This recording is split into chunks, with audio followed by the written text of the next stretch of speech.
they should take responsibility and who should do what in trying to address this properly. And once again, it seems to be almost counterproductive in an environment focused on building volume. And so, you know, especially in these slow to no growth times in the food industry, why in the world should we invest company effort in trying to do something that we know can put some volume at risk? It's pretty understandable why there's hesitation. Take just a minute here to talk about this term SKU rationalization. One of the things that hit me is that, you know, as a marketing and sales guy, I've developed products. I've worked to get them, you know, through the R&D process and commercialized and run in the plant and formulated properly and worked on, you know, getting the cost structure right.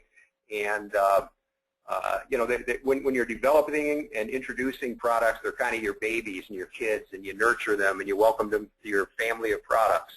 And then once they become problematic, they're not products anymore, they're SKUs.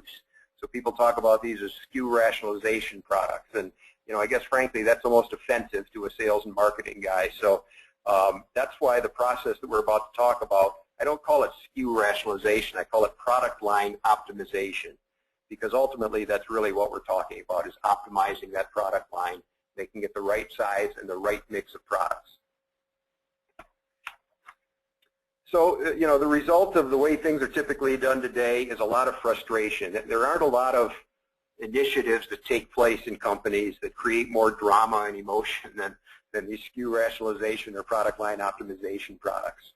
You know, typically, unfortunately, what I see happening is companies go through the motions, they you know, get everybody excited and worked up and holler at each other and make some decisions, and they end up cutting a few products that don't really solve the problems for operations and supply chain, but they cause enough disruption that the sales guys and the brokers have to spend their time going out and explaining to operators and distributors that some products are going to be cut. So, you know, just enough disruption to cause ill will and distract people from trying to build the business without really solving the problem. And I think, you know, once companies have been through this a few times, the senior management starts questioning, you know, is it really worth all the resources and effort to get such a low return on the effort? You know, a few of my favorite quotes from talking to people in the industry about this. This is my favorite one. Our SKU rationalization projects always end up as SKU justification projects. Someone said that to me a few years ago, and I think that probably rings true with a lot of folks. Every time we try to do this, we all just end up mad at each other, and we're constantly wrestling with this issue, but can never seem to get it right. So before we move on, this would be a time maybe to stop and see if there have been any questions that have come into the answers group. Yes, Dave, we do have a question. Who should lead a product line optimization effort? Would it be sales, marketing, or operations? Yeah, that's a great question, and again, it comes back to this issue of credibility and distrust of the numbers and that sort of thing. The answer I want to give is it should be a third-party outside consultant who has expertise in this area. That's pretty obvious. Realistically, I think it ought to be somebody from the marketing group that leads the effort, but as we're about to see, it really requires a cross-functional team.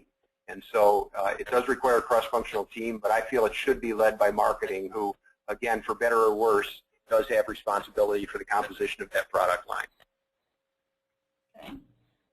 Along that same line, we have another question. Would you like to wait till another point in the presentation? Go ahead. That's fine.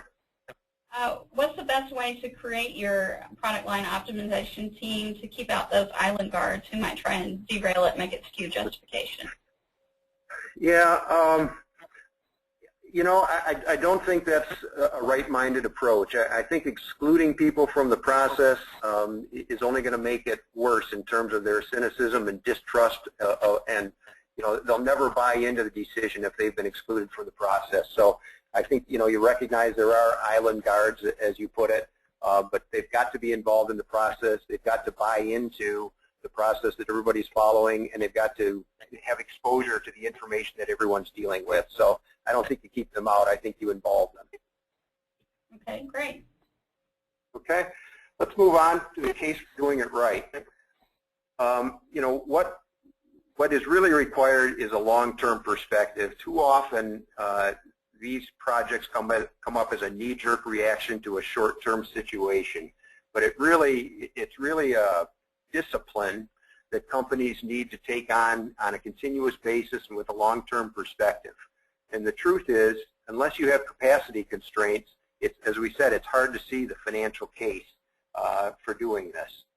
But there's no question that keeping your product line optimized does create long-term benefits. We'll talk about those. Certainly you can reduce inventory carrying costs for both finished goods and raw materials.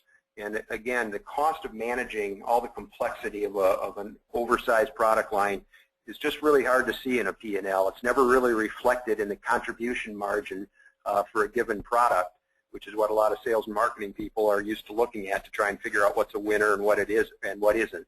But certainly the operations and supply chain and finance people do have a sense of how this complexity can add costs that are hidden from view. Reducing changeover and short-run costs in the plant. Again, a very common driver of high costs that are very hard to reflect on a SKU-by-SKU basis. Eliminating waste of scarce resources. If you think about really all the functional organizations in a company have some draw on the resources that are involved in managing the products. It's marketing, it's R&D, it's sales, it's production planning, inventory management. The more products there are, the more it draws on the resources. And the old 80-20 rule, as we'll see, is that a lot of times the smallest return, smallest volume, smallest contribution products are the ones that really suck up an awful lot of the management resources. Related to that is sharpening everyone's focus behind winners. I wrote several years ago that if you think about letting your yard and your landscaping get a little bit weedy and untended and unkempt looking, you sort of get used to it and it is what it is. And then you go out one Saturday morning and you take the time to really clean it up and pull the weeds, lay down some mulch, and all of a sudden the plants and the flowers and the trees and the shrubs that were always there, they sort of pop out and you see them again for what they are. And I think there's an analogy there with the product line that so many people have so many products and so much confusion in their product line that it's hard enough for sales and marketing to stay focused on what they ought to be selling and promoting, let alone your brokers and your customers that only really think about your product line on a rare basis. So it's a matter of just improving the focus on the winners. Opening slots at the distributor for the winning products. This is kind of a two-edged sword. Distributors always complain that they don't have any slots and we got too many of your products and that sort of thing. And then when you go in to tell them you're trimming the product line, usually you get some kind of a negative reaction from the distributors. But the reality is there is certainly a shortage of slots at distributors. And if you're able to make the case for taking away slots for slow movers and putting in some better products, I think that's a very sellable story. And then again, supporting the annual planning efforts.